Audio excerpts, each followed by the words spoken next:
Welcome to the Rim Break Rodeo. We hope this video helps. You start with the essentials. Make sure your S23 Ultra is unlocked and always on display is enabled. Open Settings and tap Lock Screen to begin. This is the direct path.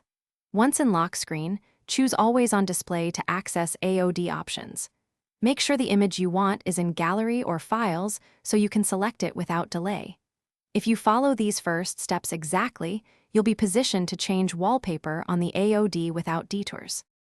Now continue by tapping Always on Display and then Wallpaper or Clock Style depending on your firmware.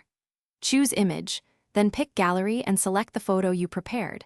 Use the crop tool to center important details and ensure contrast against dim mode. Once adjusted, tap Set as AOD Wallpaper and wait for the preview to render. Make sure to toggle any color or opacity sliders so the image remains readable while conserving battery. Confirm Save so the change takes effect immediately. Finish by checking the AOD schedule and power saving settings. Ensure AOD is allowed during your chosen hours. If the new wallpaper doesn't appear, reboot the phone and reapply the image. This clears temporary UI cache. Also make sure no third-party lock screen apps or battery optimizers are overriding AOD. Disable them if necessary. If problems persist, remove and re-add the image in Gallery, then repeat the set as AOD step. That usually resolves. Thanks for watching. Consider subscribing if we helped you.